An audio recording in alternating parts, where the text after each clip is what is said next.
আসসালামু আলাইকুম। ইনফো টেলিভিশনে আপনাদের সকলকে স্বাগতম। খবর পড়ছি আমি পিয়া রানী। শুরুতেই সংবাদ শিরোনাম। ভারতকে শান্তিরক্ষী সহায়তা চাওয়ার পরামর্শ উপদেষ্টা আসিফের।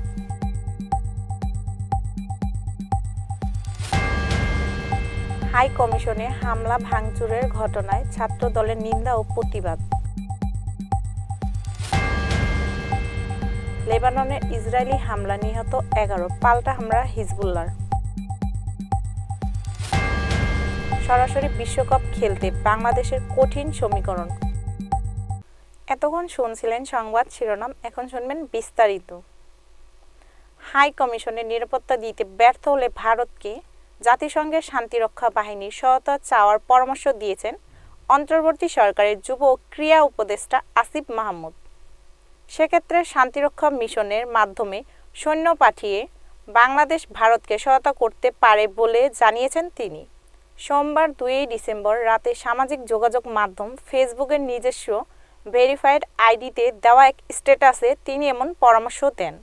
ভারতে আগরতলা কুঞ্জবনে অবস্থিত বাংলাদেশ সহকারী হাই কমিশন প্রাঙ্গণে হামলা ও ভাঙচুরের ঘটনায় নিন্দা ও প্রতিবাদ জানিয়েছেন বাংলাদেশ জাতীয়তাবাদী ছাত্রদল। একই সঙ্গে ভারতীয় রাজনৈতিক নেতাদের দেওয়া বাংলাদেশের সার্বভৌমত্বের প্রতি অবমাননাকর এবং কূটনৈতিক শিষ্টাচার বহির্ভূত উস্কানিমূলক বক্তব্যের তীব্র নিন্দা ও প্রতিবাদ জানিয়েছেন সংগঠনটি। লেবাননের শক্তিশালী সশস্ত্র গোষ্ঠী হিজবুল্লাহর সাথে ইসরায়েলের যুদ্ধবিরতি কার্যকর হয়েছে গত সপ্তাহে, কিন্তু এরপরও দেশটিতে হামলা চালিয়ে যাচ্ছে ইসরায়েল। মধ্যপ্রাচ্যের এই দেশটিতে পৃথক হামলা 11 জনকে হত্যা করেছে ইসরায়েলি বাহিনী। অন্যদিকে ইসরায়েলি সামরিক বাহিনী অবস্থানে পাল্টা হামলা চালিয়েছে হিজবুল্লাহ। মঙ্গলবার 3 ডিসেম্বর এক প্রতিবেদনে এ তথ্য জানিয়েছেন সংবাদ মাধ্যম আল জাজিরা। বাংলাদেশকে জানুয়ারি সিরিজে খেলতে হবে নিজেদের সর্বোচ্চ দিয়ে। দরকার 2 জয়, কিন্তু কাজটা বেশ কঠিন। নিজেদের চেনা কন্ডিশনে না। প্রতিপক্ষের মাঠ থেকে 3 ম্যাচের সিরিজে অন্তত 2 জয় পেতে হবে বাংলাদেশের মেয়েদের। আয়ারল্যান্ডের বিপক্ষে ওয়ানডে সিরিজটা বাংলাদেশ জয় পেয়েছে 3-0 ব্যবধানে। নিজেদের ইতিহাসে প্রথমবার সরাসরি ওয়ানডে বিশ্বকাপ খেলার অনেকটাই কাছাকাছি তারা।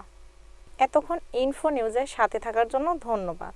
আমাদের সকল নিউজ দেখার জন্য www.infotvbd.com অথবা আমাদের ফেসবুক পেজ ও ইউটিউব চ্যানেলে ভিজিট করুন।